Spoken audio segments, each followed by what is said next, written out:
going on? Happy Hump Day, everybody. Hopefully the week is going all right. Pretty interesting week.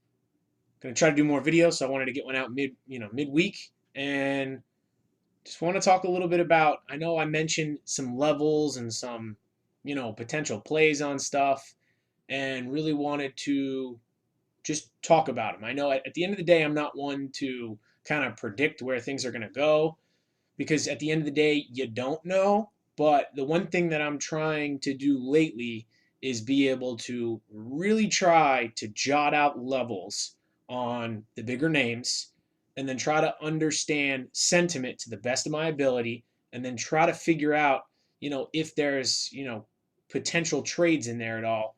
And I know if anybody watches my videos, Monday I put one out just talking about some basic levels and some thought processes as far as stocks and trades and whatnot. And surprisingly, and look, it's not like this stuff happens all the time, right? Like if I did videos every single day trying to predict where stocks are going to go, I'm going to be wrong a lot of the time. I think it just happened to be that this was, in my opinion, a very simple and clear and easy to see setup with the potential there, and they all worked out in my favor. So, and remember, just to clear things, I'm not a swing trader. I trade very short term.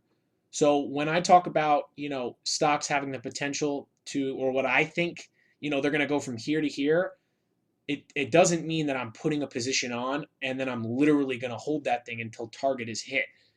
I got a small account.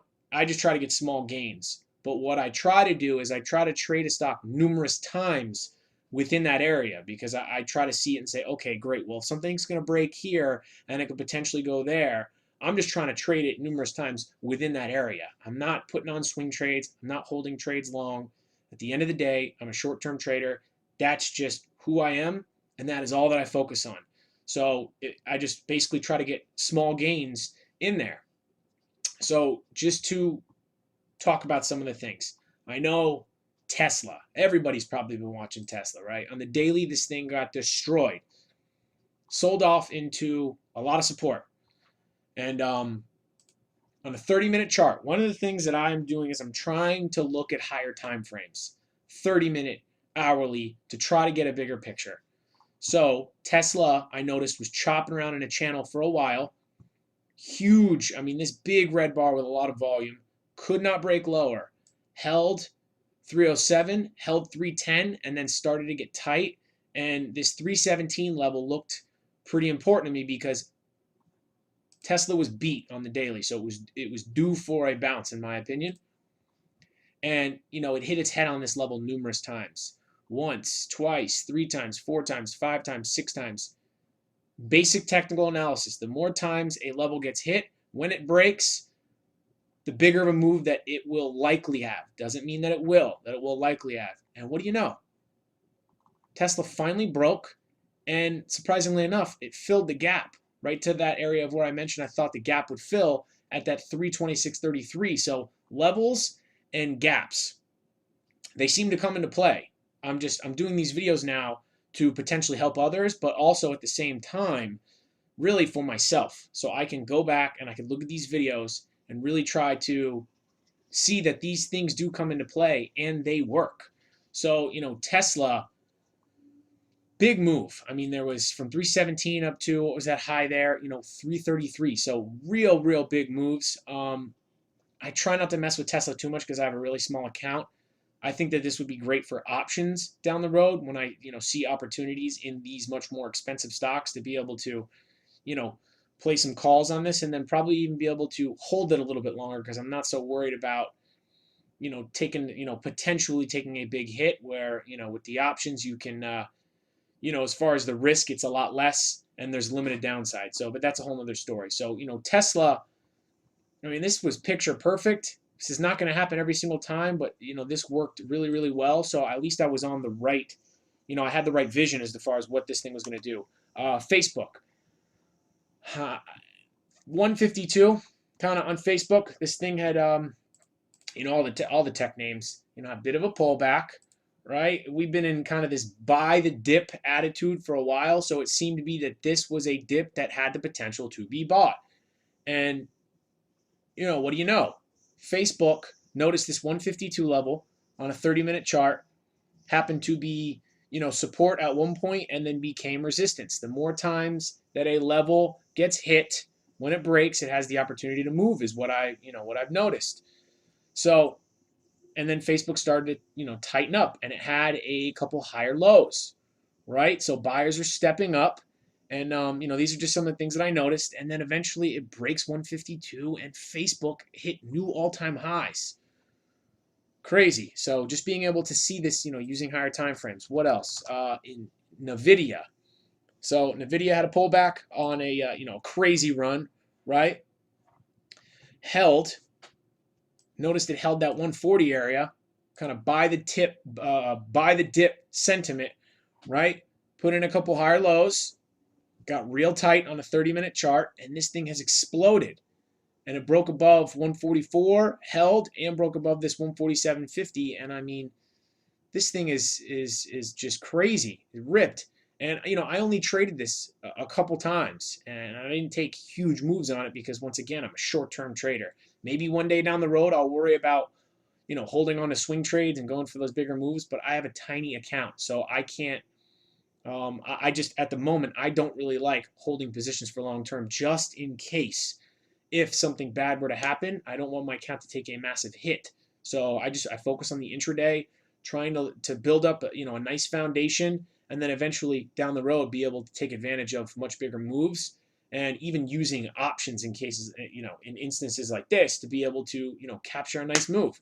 So, and NVIDIA is going insane, and it looks like NVIDIA, as long as the market holds up and the sentiment stays in there, I mean, things have gone on an absolute run. So I would think that probably ought to pull back a little bit to consolidate. Healthy pullback, consolidate for another run up. But I mean, NVIDIA is just NVIDIA is insane. RH. This one is a little bit, can be a little bit of a kind of a crazy mover intraday. The spread gets a little nasty. But as far as kind of just notice that this thing gapped down on earnings, right? And went on an absolute insane run. And finally broke trend. And then this 62 level happened to be what, I thought a big level. And it happened to break down. And this thing broke 62 and it hit a low of 59.12-ish. So about a 3-point move to the downside in there. Now, the market's strong as shit. So obviously, things like this, I would think there's opportunity to buy these up. So, in a strong market going short, I feel like it's difficult to hold them for like a long period of time. But as far as just on an intraday basis, there was a nice little trade on this RH that went down 3 points. I stayed away from this myself because the market was strong and it's a little spready, so I didn't want to mess with that.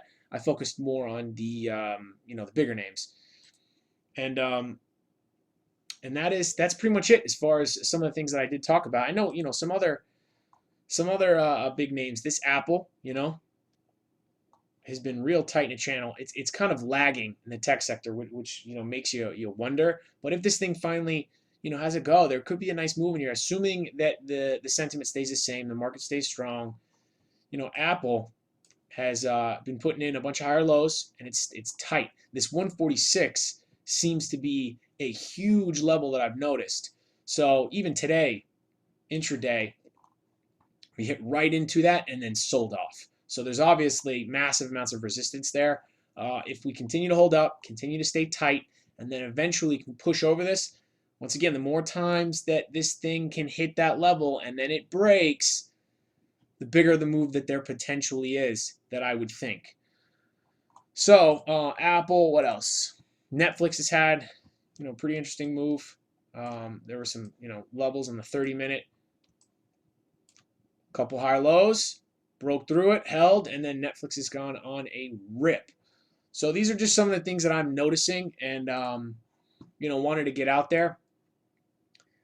Bigger time frames, not just using the 1 minute and the 2 minute to try to find levels, using the daily, and then not only the daily, using the 30-minute and the hourly to really be able to see the story of a stock, and then kind of the potential of where it could go, or the level at which it has a lot of resistance that it could break through. So that way there's opportunity to take trades kind of within that space. you know, it's not like I learned this on my own. I do have to give a shout out to two different YouTube channels and people who have really kind of gotten me into the picture of trying to look at the bigger time frames rather than, you know, the small time frames where shit can be nuts. And AMG Trading and Investments, he does YouTube videos, you know, like every single week, talking about the breakdown of what he sees, stuff like that. Awesome. I'm learning a lot. At the end of the day, this game, I don't think you ever stop learning. So just trying to get information from other people who seem to know what they're doing a lot more than I do, and then trying to implement it. And this was really my first time, like really trying to get super technical and trying to say, all right, we have had a pullback. Things are consolidating a bit. Where are some levels that make sense? And let's see if it works out. And surprisingly, a lot of those things, you know, they did work as far as just the way that they traded. You know, I didn't trade most of them just because, you know, some of the stocks a little bit more expensive. I focused on, you know, things like NVDA, a little bit of BABA, and then just taking, you know, small moves within them, and obviously not doing any swing trades where I hold for that entire move, which is something that I will be working on later on. Right now, I'm just trying to build, you know, a solid foundation. And then SMB Capital, they do, I think the guy's name is Spencer or Steven or something like that. He does like a stocks in play, like the SMB morning meeting every single morning, and he calls out levels and tries to talk through how he would potentially trade stocks. And it's good to be, you know, to see how somebody is you know, is going through charts technically, who's been doing this a lot longer than myself. So learning a lot between those two channels. You know, go check them out yourselves if you want to just get an idea of what they're talking about and how they view the markets, because they're really good at what they do. And, you know, the fact that they're putting this information out there for free, got to take advantage of it. So that is that's pretty much it. Just wanted to do a quick little video. And then this GS, I mean, this thing is hitting this 229, 230 level numerous times. How many times can a level hold up before, when it breaks, it doesn't provide a big move? Just basic technical analysis, right? Support, resistance. And on a 30-minute chart, this you know, this GS is putting in some higher lows, right? It's getting tight.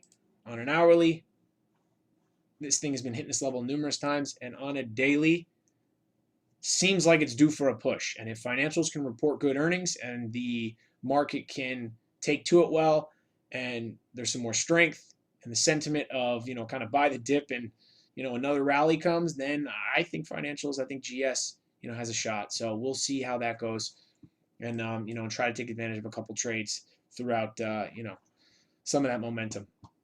But that's it. If you have any questions, feel free to throw them in the comments. Kind of let me know what you think and what you're looking at. So that is it. Have a good Wednesday. Trade safe, and I will see you guys in the next video.